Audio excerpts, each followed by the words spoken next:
Hi everyone, Dan Gunner from Insane Forensics. Welcome back to Tech Talk Tuesday, where every week we try to give something to help your threat hunting and security program.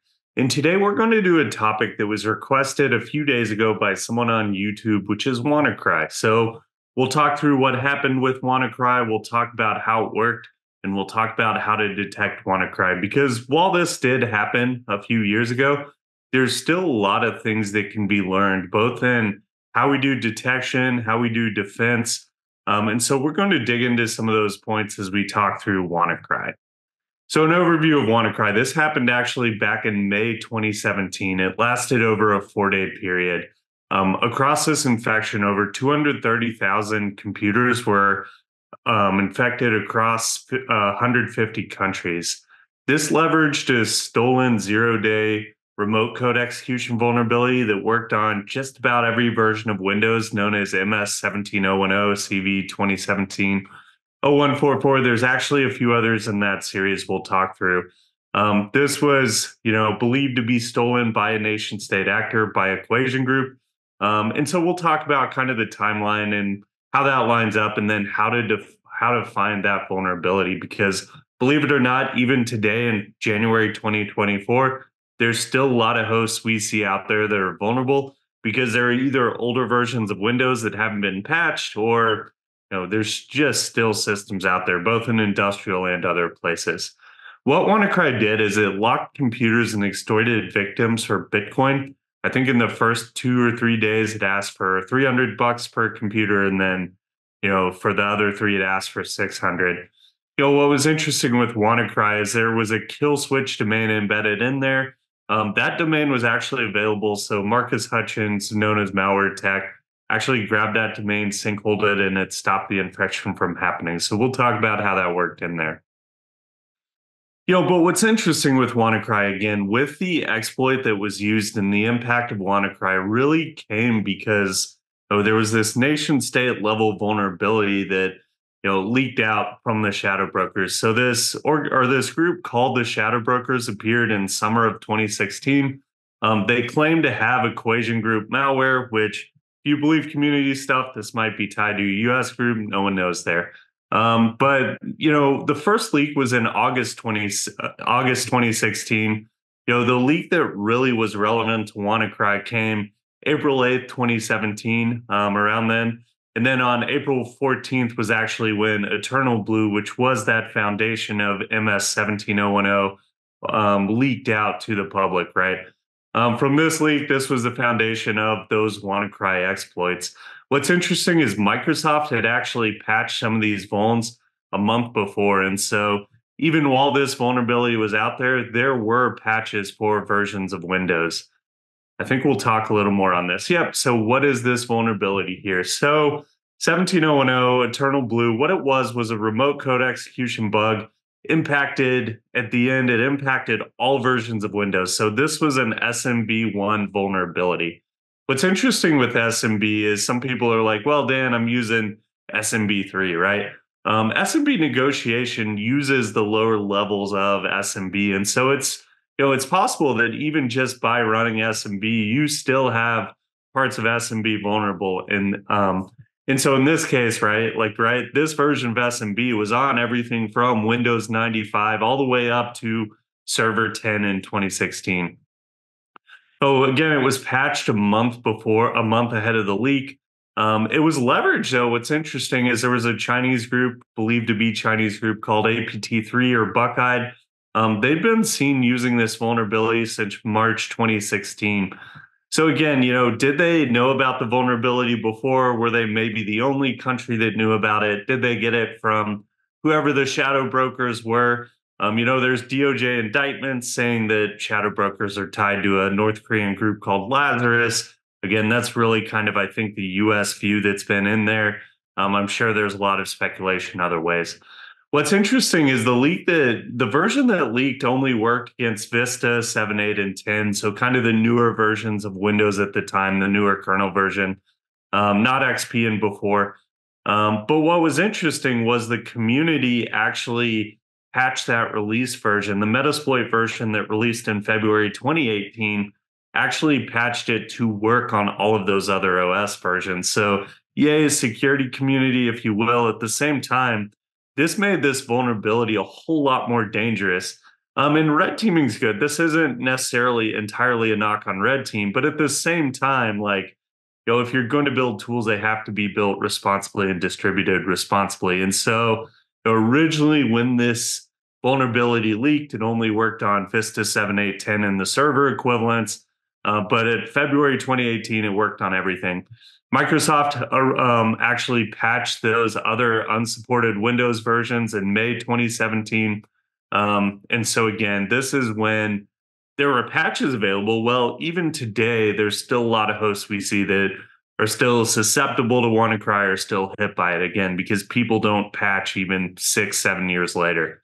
At the end of 2018, millions of hosts were still vulnerable, internet connected hosts in this. So, you'll look here, the image we threw here, we call it CV 2017-0144. That's the popular one to go in.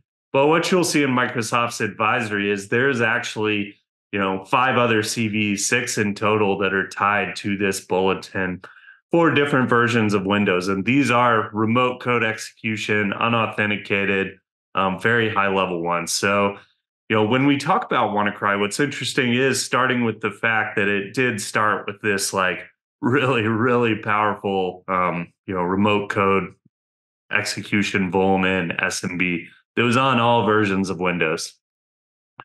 So how it worked with WannaCry, right? So WannaCry used the EternalBlue exploit that was part of that to infect vulnerable computers, both on the internet and local networks. So in 2017, if you had an internet-facing Windows machine and you were able to reach SMB on it, you were probably popped with how automatic this was. What the WannaCry vulnerability then, or what WannaCry then also does, is hit computers on the local network. So the worming ability of WannaCry is, hey, drop on the box and then look for other hosts with SMB. This is what made it really dangerous, because it spreads really, really fast to any host that uses SMB. And on most domain joined Windows boxes, they use SMB just through what's getting put through there. If you look at industrial sites too, a lot of control systems, if you go out to refineries, you go into like Honeywell, Experion, some of the other hosts, those actually rely on SMB shares. So when you talk about the impact on industrial operations, SMB isn't just something you can turn off. SMB is a normal part of many industrial operations for OEMs. And so when you talk about the impact on critical infrastructure, on industrial, it's also interesting, right? Because this type of vuln and this type of spreading is super, super dangerous. There was another backdoor called Double Pulsar that leaked out also with the Shadowbrokers leak, I believe. I believe it was being used as part of EternalBlue, according to the reporting that's out there. But this Double Pulsar backdoor is how, it was integrated in, it was used to gain persistence, spread further. We'll talk about these SMB, how it was using kind of steganography or packet hiding within SMB to do stuff. But both of these tools use unusual SMB functions to communicate and perform operations, right? So you'll look kind of at if you look at the image here on the left, you'll see trans2 request, trans2 response status not implemented. So what WannaCry did is, and what EternalBlue did on this is, it would use that remote vuln to infect the box, and then it would basically hook an SMB function that's not normally used for its command and control and for its persistence, right? And so getting down into the fields, the SMB fields that were specifically used by the malware, in this case, were the multiplex ID field and the timeout field. These were actually used for command and control. And so a host would make a request to another host, and if it got a certain field back in that identifier field, if you look on the left, you see multiplex ID equals 81. This means that the host is actually already infected with WannaCry. As an incident responder, as a threat hunter, this is a key thing to look for, right? Because you're saying, okay, a host is asking, is this other host infected? If you get an 81 back, it means that both hosts are infected. If you got a 65 back in that multiplex ID field, it means your source is infected, but your destination isn't yet infected.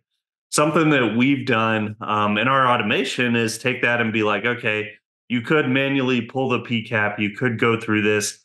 This SMB field isn't a field that's generally going to be in most network monitoring devices because it's a field that without relevance or without relevance and context of this, it's an irrelevant field. And people would say, hey, Dan, you can't collect every field on this.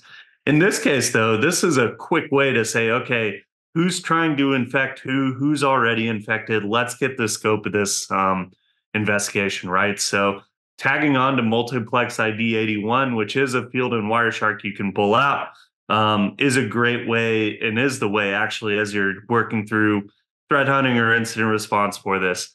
The trans2 function is another good one, right? Again, this is an SMB function code that's not normally used. If you're doing, statistical, or if you're doing analytics based on like, hey, machine learning and patterns and other stats type deal, you could say, hey, there's both newness to this SMB function call being called. It's also, hey, this isn't a function code we normally see or stuff across. And so again, by tracking function codes in SMB, you can generally also say, hey, this is something that really only happens with WannaCry, right? Again, what we'll notice is this is a field generally not in scope on most network monitoring devices. Again, if you're looking to get outside of just looking for WannaCry for the file hashes, which you can do, or the Yara rules, because the WannaCry samples do have strings in them, this is a very quick way with network traffic to look through and say, okay, based on this PCAP, I can very quickly draw a map or get an idea of who's infected or who's trying to infect who. So we're not going to go lower than this. This is already pretty deep as it is. But the thing to point out again is this was all part of that double pulsar and EternalBlue type stuff that was implemented into WannaCry. And it's honestly, this is the easiest way to find out, or was the easiest way to find out when you had a WannaCry infection out in the network. It's also a great way to write detections off of. So the other thing that WannaCry contained that was a head scratcher in some ways, and it was also other quick ways to identify WannaCry. So there were hard coded SMB paths. So if you look about 3/4 of the way down on here, you'll see that tree connect index request for the path 192.168.5620 IPC $. That was actually hard coded. There were two other hard coded SMB paths that were looked for. Some people picked up on this quick. Again, these were both strings you can look for with things like Yara, but also it's network traffic that goes across. And so again, something we've done in our automation, because we use WannaCry in some of our demos, is be like, okay, let me go through all of my SMB paths that are being used. Maybe you're doing this with Zeek's SMB logs. Maybe you're doing this through other path logging, but this is another quick way to find, again, hey, this host is infected with WannaCry and trying to infect other hosts maybe successfully.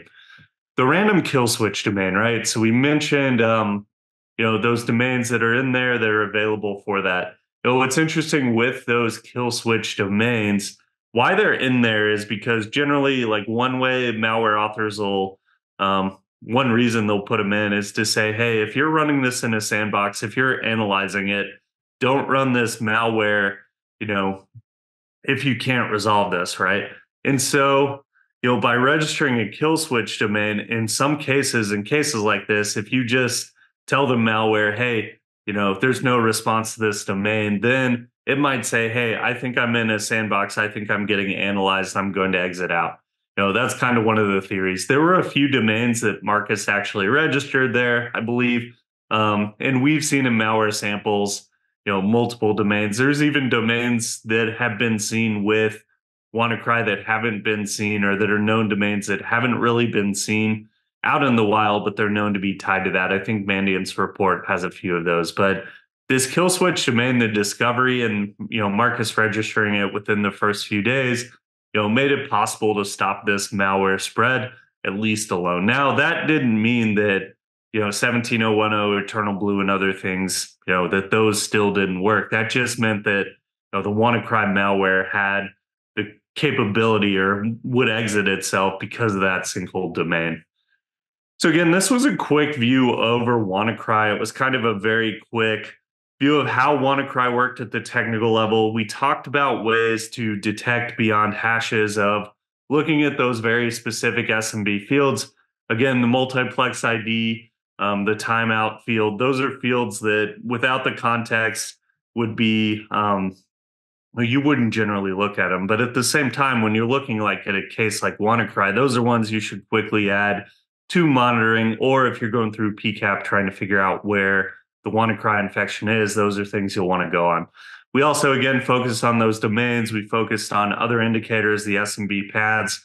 And this is where when we talk about, hey, what can I learn from WannaCry to take forward to the next worm, or hopefully this doesn't happen soon, but the next time we have a WannaCry type event, is being ready to dig into that other data, right? Again, are you just pushing EDR out? Are you just doing basic, hash matches? Are you capable of digging deeper into SMB, digging deeper into those core and essential protocols that are required for your site, right?